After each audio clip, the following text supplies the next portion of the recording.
यसु मसीह में अजीज़ों, हमने पिछले 10 अयाम में खुदा के 10 अहकाम पर गौर किया। आज की शाम उन 10 अहकाम को मैं आप सामने रखकर उन 10 अहकाम का न सिर्फ एक छोटा सा खुलासा, एक छोटा सा बयान और कुछ बातें उनके बारे में हम सीखने की कोशिश करेंगे। जब बनी नौ इंसान इन 10 अहकाम पर गौर करते हैं और फिर अपने अमाल की तरफ मुतवज्जा होते हैं तो वो फ़ौरन समझ जाते हैं कि पूरे तौर से हम इन पर अमल नहीं कर सकते और फरमाबरदारी नहीं हो सकती। बनी इसराइल में लोगों ने कहा कि हम खुदा की शरीयत पर पूरा अमल करेंगे, पूरा अमल करेंगे। लेकिन क्या हुआ, जिस वक्त उन्होंने सच्चे दिल से उनको पूरा करने की कोशिश की तो उनको मालूम हुआ कि गुनहगार इंसान इसको पूरा नहीं कर सकता। और जब इंसान एक हुक्म के सबब गुनहगार हुआ तो खुदा के हुजूर लानती ठहरा। इसीलिए खुदा ने कुर्बानी का इंतज़ाम किया।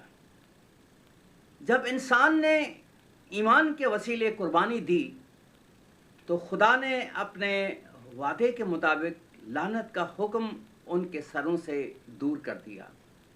इसलिए हर एक इस्राएली जो सच्चे दिल से शरीयत की पाबंदी करता था वो साल ब साल गुनाह के सबब कुर्बानी गुजारता था ताकि लानत से छुटकारा पाए।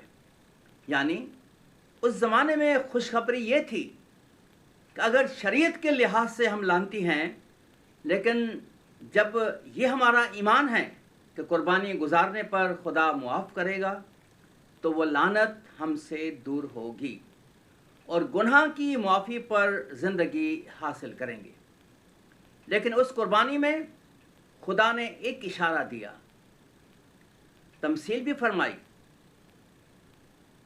इसलिए कि जब हकीकी और अज़ली कुर्बानी आए जो तमाम बनी नौ इंसान के लिए एक ही बार कुर्बान हो जाए तो इंसान समझ जाए। यानी जब खुदा का बर्रा आए जो कि यसु मसीह है तो इंसान समझ जाए कि उसी के सबब से लानत से मुखलसी मिली है। लेकिन कोई ये हरगिज़ नहीं कह सकता कि यसु मसीह के सबब हम शरीयत से आज़ाद हो गए। वो दुनिया में जो चाहें करें और फिर हम आखिर में निजात पाएंगे।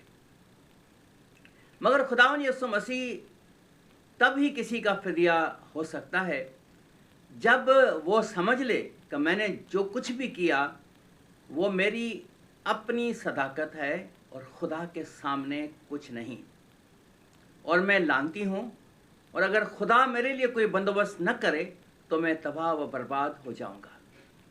इस हालत में कलाम में खुदा में हम खुदावंद यसु मसीह की उस खुशखबरी के तौर पर जो ये कलाम हमारे इंसानों को दिल को छूता है वो हमारा मुनज्जी है और फिर ही हम छुटकारा और खलासी हासिल कर सकते हैं। इन 10 अहकाम को अगर आप शुरू से देखें तो 10 अहकाम को हम 2 हिस्सों में तकसीम कर सकते हैं। पहले 4 हुक्म और फिर बाकी 6 हुक्म। पहले चारों हुक्म जो हैं इनका ताल्लुक़ खुदा के साथ है, यानी कि इंसान खुदा के साथ अपना ताल्लुक़ किस तरह से रखता है। पहले 4 हुक्म इनका ताल्लुक़ खुदा के साथ है कि तो एक खुदा को मानना और खुदा का नाम बेफ़ायदा नहीं लेना, किसी और चीज़ की परस्तिश नहीं करना और सबत के दिन पाक मानना। ये 4 हुक्म हैं, इनका ताल्लुक़ खुदा के साथ है। फिर बाकी जो 6 हुक्म हैं इनका ताल्लुक़ इंसानों के साथ है। माँ बाप की इज़्ज़त करना, चोरी नहीं करना, ज़िना न करना, लालच नहीं करना, पड़ोसी के लिए भी है। ये सब इनका ताल्लुक़ इंसानों के साथ है। मेरे चीज़ों एक चीज़ मैं आपको बताना चाहता हूँ। हम जानते हैं खुदावंद यसु मसीह ने क्या कहा कि अगर तुम आपस में मोहब्बत रखोगे तो इसे सब जानेंगे कि तुम मेरे शागिर्द हो। خدا کے ساتھ تو ہمارا تعلق ہے، لیکن ہمارا تعلق ایک دوسرے کے ساتھ، انسانوں کے ساتھ کیسے ہے؟ اگر انسانوں کے ساتھ ہمارا تعلق اچھا نہیں تو پھر اس تعلق کے اندر جو خدا کے ساتھ ہے دراڑیں پڑتی ہیں۔ اگر ہم اپنے بھائی سے عداوت رکھتے ہیں تو ہم خونی ہیں، اور کسی خونی کے اندر ہمیشہ کی زندگی نہیں ہوتی۔ ہم ان 10 احکام پر غور کر کے دیکھیں، ہم کتنا اس پر عمل کر سکتے ہیں۔ میری کوشش ہوگی کہ میں آپ کو احکام کے بارے میں اور مزید بتاؤں، لیکن میں نے آپ کو ایک چیز شروع میں بتائی تھی۔ ان احکام کے شروع کرنے سے پہلے ایک بات بتائی تھی کہ ہم جب چرچ میں، کلیسیا میں جاتے ہیں، ہمارے خاص طور پر وہ بچے، وہ نوجوان اور وہ لوگ جو اس تعلیم سے ناواقف ہیں، ان کو یہ چیزیں سمجھ آ جائیں۔ میں نے ان چیزوں کو بڑے اختصار کے ساتھ آپ کے سامنے رکھا ہے، بڑی تفصیل کے ساتھ نہیں رکھا۔ اگر ہم ایک ایک حکم پر، ایک ایک بات پر اچھی طرح سے غور کریں تو کافی ٹائم لگ سکتا ہے۔ میں نے اختصار کے ساتھ آپ کے سامنے یہ ساری چیزیں رکھی ہیں، اور یہ سب چیزیں وہ ہیں جو ہماری کنفرمیشن کی کلاسز میں یا استحکام کی کلاسز میں یا بائبل اسٹڈیز کے دوران یہ ساری چیزیں سکھائی جاتی ہیں۔ اور میں عرصے دراز سے یہ چیزیں سکھاتا رہا ہوں، بائبل اسٹڈیز کے اندر بھی، استحکام کی کلاسز کے اندر بھی، اور یہ سارا مٹیریل میرے پاس موجود ہے، اور یہ وہ مٹیریل ہے اور یہ وہ طریقہ ہے جس کو باقاعدہ ہم اس کو عام طور پر سمجھتے ہیں، اور ہمیں سمجھانا چاہیے تاکہ لوگ اچھی طرح سے سمجھیں اس کو۔